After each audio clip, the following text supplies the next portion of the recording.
नमस्कार मंडळी, स्वागत आहे तुमचं अर्चनाज किचनमध्ये।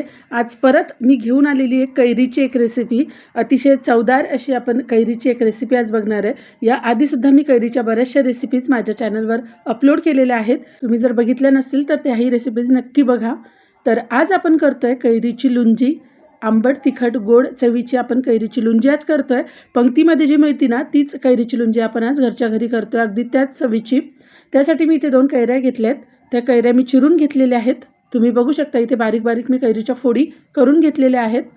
रेसिपी नेहमीप्रमाणेच साधी सोपी असणार आहे, त्यामुळे तुम्ही व्हिडिओला लगेच लाईक करून घ्या आणि चॅनलला जर अजून सबस्क्राईब केलं नसेल तर लगेच सबस्क्राईब करून घ्या। तर चला बघूया आता रेसिपी। तर त्यासाठी मी कढई ठेवली आहे तापवायला, त्यामध्ये तेल टाकून घेतलेलं आहे। त्यानंतर त्याच्यामध्ये मी टाकून घेतलेलं आहे जिरे आणि मोहरी। तेल चांगलं तापू द्यायचं आणि त्यानंतरच आपल्याला त्यामध्ये जिरे मोहरी टाकून घ्यायची आहे। त्यानंतर यामध्ये टाकून घ्यायचं आपल्याला हिंग हा आठवणीने टाकायचा आहे। त्यानंतर इथे मी घेतलेली आहे मेथीची पावडर, जे मेथीदाणे असतात ना त्याची मी मिक्सरमध्ये पावडर करून घेतलेली आहे। तुम्हाला जर पावडर नसेल टाकायची तुम्ही अख्ख्या मेथीचे दाणे सुद्धा इथे टाकून घेऊ शकता। मेथीची पावडर टाकून घेतली, त्यानंतर आपल्याला याच्यामध्ये आपण ज्या कैरीच्या फोडी करून घेतल्या होत्या त्या टाकून घ्यायच्या आहेत आणि या कैरीच्या फोडी तेलावर आपल्याला एकदा व्यवस्थित अशा परतून घ्यायच्या आहेत। उन्हाळ्यामध्येच आपल्याला कैऱ्या भेटतात आणि या कैरीचे विविध प्रकार आपण करतच असतो। या लुंजीमध्ये मेथीची पावडर ही आवर्जून टाकायची, त्यामुळे ह्या लुंजीची चव खूप छान लागते। तर इथे मी आता फोडी अगदी 1 मिनिटभर परतून घेतलेल्या आहेत। त्यानंतर आपण आता याच्यामध्ये मसाले टाकून घेऊ।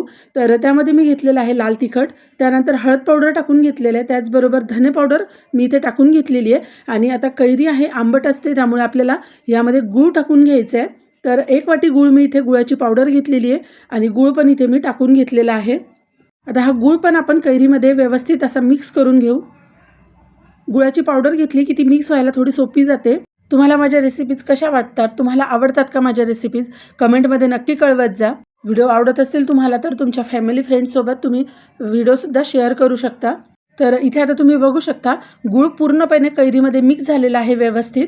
आता आपल्याला याच्यामध्ये टाकून घ्यायचं आहे पाणी। तर 1 वाटीला थोडं कमी पाणी मी इथे टाकून घेतलं आहे। पाणी आपल्याला खूप जास्त पण नाही टाकायचं आहे, आपल्याला या कैरीच्या फोडी शिजवून घ्यायच्या आहेत, त्यामुळे कैरीच्या फोडी शिजतील एवढंच आपल्याला यामध्ये पाणी टाकून घ्यायचं आहे। आपण याच्यामध्ये गूळ टाकून घेतला आहे, त्यानंतर पाणीसुद्धा टाकलं आहे। एकंदरीत हा गुळाचा पाकच तयार झालेला आहे आणि ह्या गुळाच्या पाकामध्ये ह्या कैरीच्या फोड्या आपल्याला शिजवून घ्यायच्या आहेत। यामध्ये आपल्याला आता टाकून घ्यायचं आहे चवीनुसार मीठसुद्धा आता मी व्यवस्थित असं मिक्स करून घेते आणि आता आपल्याला ह्या कैरीच्या फोडी शिजवून घ्यायच्या आहेत।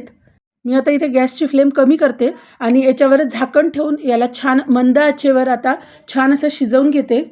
तर बघा मी ते झाकण ठेवून घेतलं आहे आणि आता मंद आचेवर शिजवून घेते। तर 3 ते 4 मिनिटानंतर बघू शकता तुम्ही छान अशा कैरीच्या फोडी शिजलेल्या दिसत आहेत।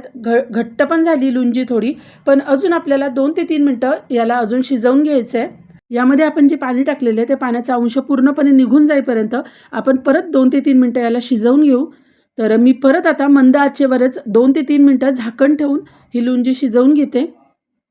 तर बघा मी ते झाकण ठेवून घेतलं आहे आणि 2 ते 3 मिनिटानंतर तुम्ही बघू शकता आता पूर्णपणे यातलं पाणी निघून गेलेलं दिसतंय आणि घट्टसर अशी आपली इथे कैरीची लुंजी तयार झालेली आहे। म्हणजे अगदीच घट्ट नाही किंवा पातळ नाही अशी ही आपली कैरीची लुंजी असते आणि तुम्ही बघू शकता तशीच आपली इथे आता कैरीची लुंजी तयार झालेली दिसते। अगदी व्यवस्थित अशी ही लुंजी झालेली आहे। तर इथे आपली ही कैरीची आंबट तिखट गोड चवीची चटकदार अशी लुंजी तयार झालेली आहे। जेवताना जेवणाची चव वाढवणारी ही आपण कैरीची लुंजी केलेली आहे। ही काचेच्या बरणीमध्ये भरून ठेवायची, म्हणजे ही चांगली टिकते, ही खराब होत नाही। तुम्हाला जर हा कैरीच्या लुंजीचा व्हिडिओ आवडला असेल तर व्हिडिओला लाईक करा, चॅनलला सबस्क्राईब करा। ह्या चॅनलवर आज पहिल्यांदा व्हिडिओ बघत असाल आणि चॅनलला अजून सबस्क्राईब केलं नसेल तर लगेच सबस्क्राईब करून घ्या। परत भेटू एका नवीन रेसिपीसोबत नवीन व्हिडिओमध्ये। व्हिडिओ शेवटपर्यंत बघितल्याबद्दल धन्यवाद।